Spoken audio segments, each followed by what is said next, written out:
São 8h10, só rapidamente lembrando ainda a entrevista da doutora Simara, quando ela falou do plástico, retornou para o plástico, eu fui lembrar aquela frase seguinte: na natureza, nada se cria, nada se perde, tudo se transforma. Dom Vidal, de quem que é essa frase? Você não souber essa frase agora, nós vamos botar você para fora do estúdio. Quem é que escreveu esse negócio aí? Nada se cria, nada se perde, tudo se transforma. Vocês já comeram a chamada sopa Lavoisier? É aquela que a gente pega tudo que sobrou em casa, bota no caldeirão, Nana? Todo dia. E o pessoal chama de sopa Lavoisier. Eu vou Lavoisier. Faço isso todos os dias.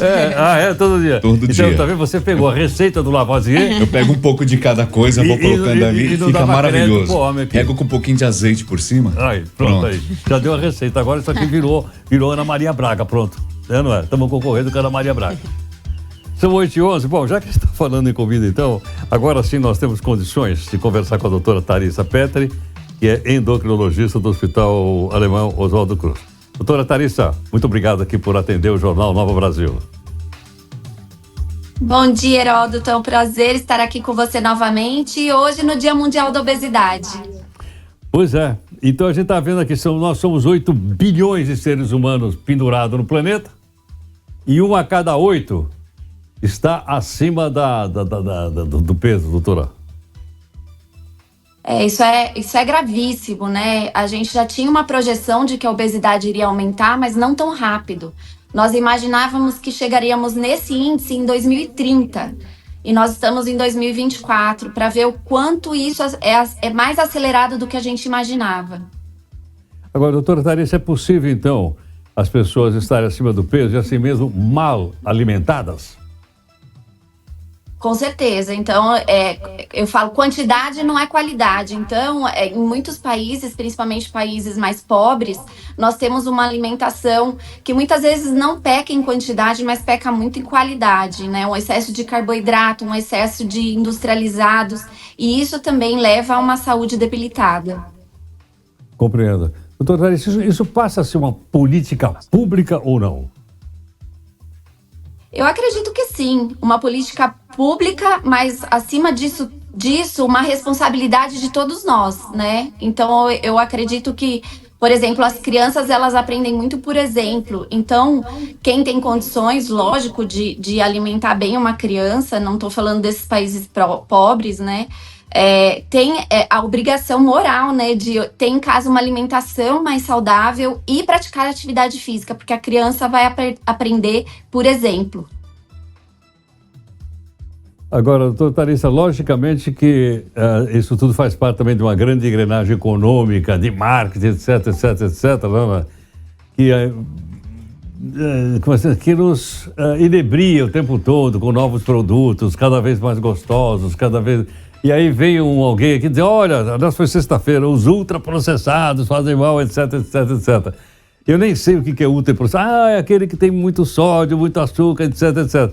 Mas parece que a gente está indo mais pelo lado do sabor do que pelo lado do teor, será que não? Com certeza. Então, hoje a gente tem primeiro que a gente não tem tempo para cozinhar, né? Tá todo mundo trabalhando e trabalhando muito. Então, as pessoas, elas têm buscado alimentos mais fáceis. Por isso que os fast foods fazem tanto sucesso no mundo todo. Porque eles são rápidos, né? E a comida pronta, a comida industrializada, ela é mais rápida. E elas são extremamente fáceis. Isso acaba sendo uma tentação para nós, adultos, e principalmente para as crianças. Então, nós somos com certeza levados à mídia, tudo, né?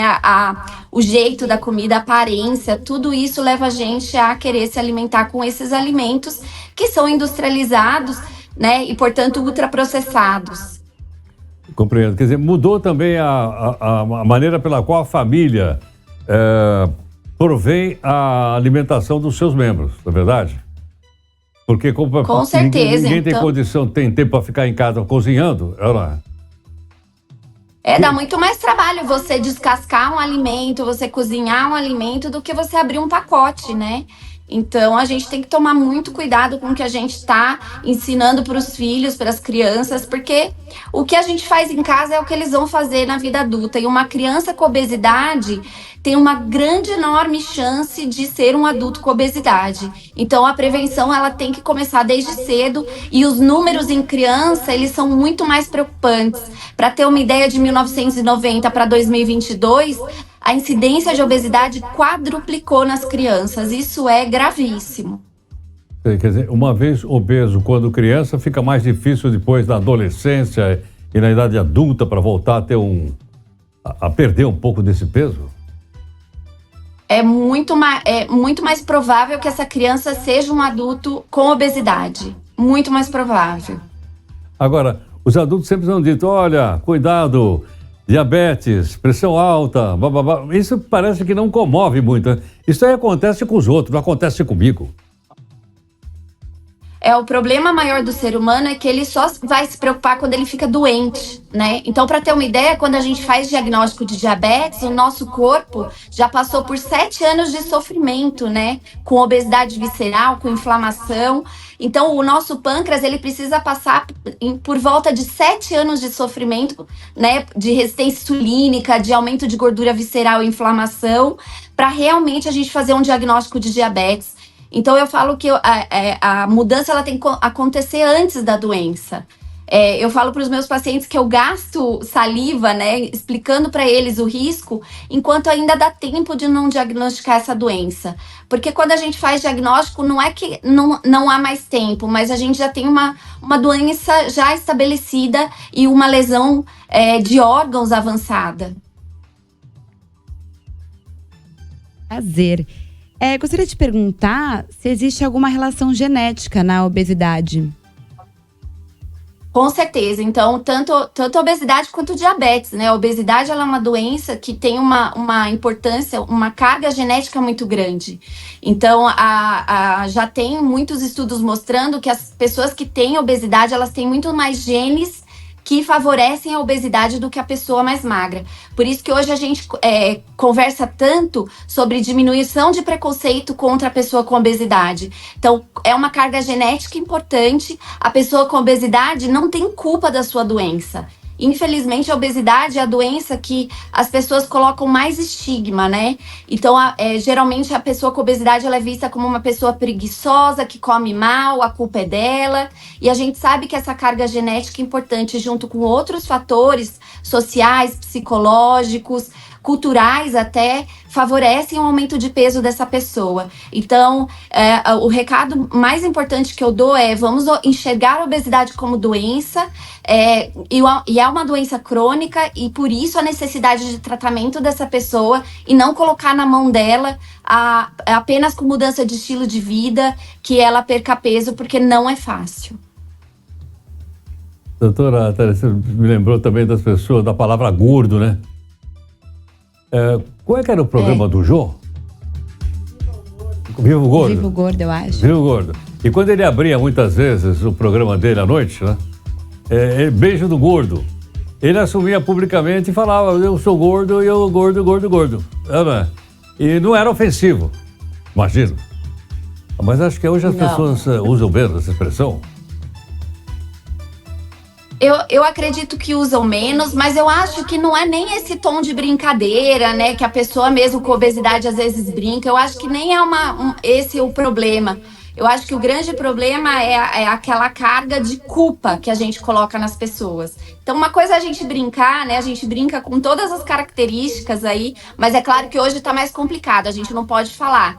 Mas a gente não pode também hoje achar que a obesidade é uma escolha, que é uma coisa que é o meu corpo e eu assumo ele dessa maneira, e eu tenho obesidade e eu tô feliz com isso, porque a obesidade traz doença. Então, existe essa linha tênue, né, entre a aceitação do corpo e não poder falar sobre a pessoa tá com obesidade, etc.